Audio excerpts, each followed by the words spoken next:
Corona வைரசுக்கான தடுப்பு மருந்து கண்டுபிடிக்கும் பணிகளில் அமெரிக்கா மட்டுமின்றி பல்வேறு நாடுகளும் தீவிரம் காட்டி வருவதாக ஆராய்ச்சியாளர்களும் மருத்துவர்களும் கூறுகிறார்கள். ஆரம்ப கட்டத்திலேயே தனிமைப்படுத்துதலை அமெரிக்கா கடைபிடித்திருந்தால் கொரோனா தொற்று பரவுவதை தடுத்திருக்கலாம் என்கிறார் அமெரிக்காவில் மருத்துவராக பணிபுரியும் பழனியப்பன் மாணிக்கம். கொரோனாவால் பாதிக்கப்பட்டவர்கள், அவர்களுடன் தொடர்பில் இருந்தவர்கள் ஆகியோரை தனிமைப்படுத்துவதன் மூலம் நோய் தொற்று பரவலை தடுக்கலாம் என்கிறார் அவர்.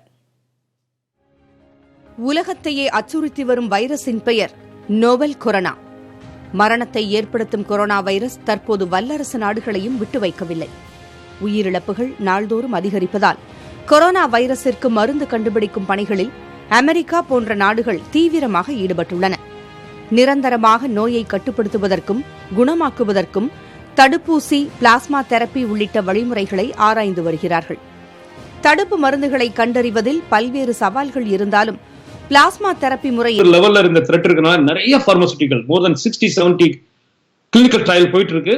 அதனால ஒரு 5 பேஷண்ட்டை எப்படி கியூர் பண்ணாங்க, பிளாஸ்மா அவங்க பாடியில இருந்து அடுத்தவங்க பாடியில இருந்து பிளட் எடுத்து அதை இம்யூனோகுளோபின் எடுத்து இன்ஜெக்ட் பண்ணிருக்காங்க. ஸோ அந்த ரேட்லாம் நல்லா போயிட்டு இருக்கு. அந்த டேட்டாலாம் நல்லா வந்திருக்கு. அதெல்லாம் வெரி சப்போர்ட்டிவ் ஃபார் அஸ். அந்த டேட்டா வச்சு நிச்சயம் நம்ம இப்ப கரண்ட்லி இன்ஃபெக்ஷனை ரேட்டை குறைக்க முடியும். ஆரம்ப கட்டத்திலேயே தனிமைப்படுத்துதலை அமெரிக்கா கடைபிடித்திருந்தால் கொரோனா தொற்று பரவுவதை தடுத்திருக்கலாம் என்கிறார் அமெரிக்காவில் மருத்துவராக பணிபுரியும் பழனியப்பன் மாணிக்கம். ஒரு ஆள்ல இருந்து இன்னொரு ஆள் பரவுறதுக்கு 2 ல இருந்து 3 வாரம் வரைக்கும் ஆகலாம். அமெரிக்கால ஜனவரி 21 முதல் கேஸ் வந்துச்சு. அப்பல இருந்து மார்ச் 21 வரைக்கும் கொஞ்சம் கொஞ்சமா கேஸ் வந்து இந்த மாதிரி 2 வாரத்துல இப்போதைக்கு நாங்க இவ்வளவு கேஸ் வரை இருக்கோம். ஜனவரி 21 நாங்க குவாரண்டைன் பண்ணியிருந்தோம் அப்படின்னா இந்த அளவுக்கு கேஸ் வந்திருக்கான வாய்ப்புகள் கம்மி. கொரோனாவால் பாதிக்கப்பட்டவர்கள், அவர்களுடன் தொடர்பில் இருந்தவர்கள் ஆகியோரை தனிமைப்படுத்துவதன் மூலம் நோய் தொற்று பரவலை தடுக்கலாம் என்கிறார் பழனியப்பன் மாணிக்கம்.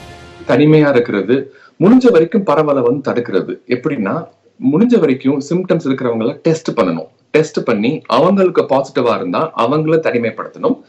அவங்க எந்தெந்த யாருக்கிட்டையோ பேசியிருக்காங்களோ பழகிருக்காங்களோ அவங்கள தேடி கண்டுபிடிக்கணும். This is called contact tracing.